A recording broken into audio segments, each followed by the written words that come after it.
अगर दो लोगों की अपब्रिंगिंग एक जैसी हो तो क्या दोनों का नेचर भी एक जैसा होगा? आपको क्या लगता है? चलिए इसी क्वेश्चन का आंसर ढूंढते हैं हमारी आज की कविता फूल और कांटे में। तो बिना टाइम वेस्ट किए समझते हैं हमारी आज की कविता को सिंपल लैंग्वेज में। बच्चों, कविता स्टार्ट होने से पहले मैं एक बहुत इंपॉर्टेंट बात आप लोगों को बताना चाहूँगी। कभी भी किसी भी कविता में कवि अपनी बात कभी भी डायरेक्ट वे में नहीं करते हैं। वे अपनी बात समझाने के लिए फूल, पेड़, बर्ड्स, नदी, चांद या नेचर की किसी दूसरी चीज़ों का हेल्प लेते हैं। इसलिए हर कविता में एक हिडन मीनिंग भी होता है। हमें उसी हिडन मीनिंग को समझना है, उसी मैसेज को समझना है। आज की कविता फूल और कांटे में भी कवि सिर्फ फूल और कांटों की बातें नहीं कर रहे हैं, बल्कि ह्यूमन के बिहेवियर और उनके अच्छे क्वालिटीज़ के बारे में बहुत ही प्यारा मैसेज दे रहे हैं। चलिए इसी मैसेज को समझने के लिए हम ये कविता अब यहाँ से स्टार्ट करते हैं। है जन्म लेते जगह में एक ही पौधा उन्हें है पालता। कवि कहते हैं कि फूल और कांटे दोनों एक ही प्लांट पर पैदा होते हैं। दोनों की स्टार्टिंग भी एक जैसी होती है। दोनों को एक ही मिट्टी, एक ही पानी और एक ही पौधा बड़ा करता है। रात में उन पर चमकता चांद भी एक ही सी चांदनी है डालता। रात होने पर चांद उसी प्लांट पे जिसमें फूल और कांटे दोनों लगे हुए हैं इक्वली अपनी मूनलाइट डालता है। मेघ उन पर बरसता एक सी उन पर हवाएं हैं बही।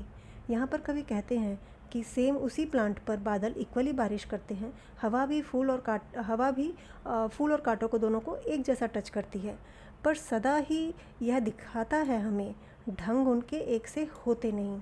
बच्चों, अब यहाँ पे कवि अपनी बहुत ही ज़रूरी बात करते हैं। वे बताते हैं अभी तक हमने जैसे कि देखा फूल और कांटे दोनों एक ही पौधे पर पैदा होते हैं। उन्हें एक जैसी धूप, हवा, पानी, बारिश सब मिलता है, लेकिन फिर भी दोनों का जो बिहेवियर है वो बिल्कुल अलग अलग होता है। फूल अपनी खुशबू और सुंदरता से सबको खुशी देता है, जबकि कांटा दूसरों को चुभकर दर्द देता है। यानी स्टार्टिंग एक जैसी होने के बाद भी उनका जो काम करने का मेथड है, बिहेवियर है, वो डिफरेंट हो सकता है। इसको हम बहुत ही सिंपल लैंग्वेज में एक एग्जांपल के साथ में समझते हैं। मान लीजिए दो स्टूडेंट के पास में सेम मोबाइल है। एक ने उसका यूज़ किया अपनी पढ़ाई के लिए, अपने स्किल्स डेवलप करने के लिए, जबकि दूसरा उस पर दिन भर गेम खेल के अपना टाइम वेस्ट करता रहा। यानी दोनों को रिसोर्स तो सेम मिला, दोनों स्टूडेंट्स के पास में रिसोर्स सेम मिला, लेकिन एक ने उसका यूज़ करके अपना स्किल्स डेवलप किया, जबकि दूसरे ने खाली अपना टाइम और एनर्जी वेस्ट किया। इसी को एक और एग्जांपल से लेते हैं जिसमें बिहेवियर का पता चलता है। मान लीजिए एक घर में भाई और बहन दोनों रहते हैं। वो भाई भाई भी हो सकते हैं या बहन बहन भी, हम एक घर का एग्जांपल ले सकते हैं। दोनों को एक जैसा खाना मिलता है, एक ही स्कूल में दोनों पढ़ने जाते हैं, पेरेंट्स का उनको इक्वली प्यार मिलता है, लेकिन आपने कई बार रियलाइज़ किया होगा कि दोनों भाई बहन या सिबलिंग्स में बहुत ही नेचर का डिफरेंस होता है। एक हो सकता है कि बहुत काइंड एंड सपोर्टिव हो और दूसरा अग्रेसिव। यहाँ पे कभी हमें ये बताना चाहते हैं कि सब कुछ एक जैसा मिलने के बाद में भी ये पॉसिबल है कि उन दोनों चीज़ों का मेथड अलग अलग हो, उनकी जो बिहेवियर है वो दोनों सेपरेट सेपरेट हो सकता है। छेद कर कांटा किसी की उंगलियां, फाड़ देता है किसी का वरवसन। कवि कहते हैं कि कांटे का बिहेवियर हमेशा दूसरों को प्रॉब्लम देना ही होता है। अगर कोई गलती से उसे छू भी ले तो वह उसकी उंगली में चुभ जाता है, और अगर किसी के सुंदर कपड़े उसमें फंस जाएं तो वह उसे भी फाड़ देता है। यहाँ पर कवि सिर्फ कांटे की बात नहीं कर रहे हैं। यहाँ पर कांटा एक ऐसे पर्सन को रिप्रेजेंट करता है जिसका नेचर दूसरों को दुख पहुँचाना ही होता है। ऐसे लोग अपने वर्ड्स या बिहेवियर से दूसरों का दिल हमेशा दुखाते ही रहते हैं। प्रेम में डूबी तितलियों के पर कतर, भौर का बेत देता है श्याम तन। अब कवि कहते हैं कि कांटा सिर्फ ह्यूमन को ही नहीं बल्कि नेचर के छोटे छोटे क्रिएचर्स को भी नुकसान पहुंचाता है। जब तितलियां प्यार से फूलों पर बैठती हैं तो कभी कभी उनके सॉफ्ट पंख कांटे से फट जाते हैं। इसी तरह जब भौरे फूलों से रस लेने आते हैं तो कांटा उनके बॉडी में चुभ जाता है। यानी कांटा कहीं भी हो वह किसी न किसी तरीके से सबके लिए प्रॉब्लम क्रिएट करता ही रहता है। बच्चों, यहाँ पर भी तितली और भौरा सिर्फ पक्षी या कीड़े नहीं हैं। ये उन अच्छे लोगों को रिप्रेजेंट करते हैं जो किसी का बुरा नहीं चाहते, लेकिन कांटे जैसा नेचर वाला पर्सन अगर उनके सामने आ जाए तो वह पर्सन, जो बुरा पर्सन है, वो अच्छे पर्सन को किसी न किसी तरह से नुकसान पहुंचा ही देता है या उसके लिए प्रॉब्लम क्रिएट कर ही देता है। फूल लेकर तितलियां को गोद में, भौरों को अपना अनोखा रस पिला। अब कभी फूल के ब्यूटीफुल क्वालिटीज़ के बारे में बताते हैं। फूल अपनी सुंदरता और खुशबू से तितलियों को अपनी ओर अट्रैक्ट करता है। जब तितलियां फूल पर बैठती हैं तो ऐसा लगता है जैसे फूल उन्हें प्यार से अपनी गोद में बैठा रहा हो। इसी तरह जब भौरे फूल के पास आते हैं तो फूल उन्हें अपना मीठा रस पीने देता है। फूल किसी को नुकसान नहीं पहुंचाता बल्कि सबका स्वागत बड़े प्यार से करता है और सबको कुछ ना कुछ देता है।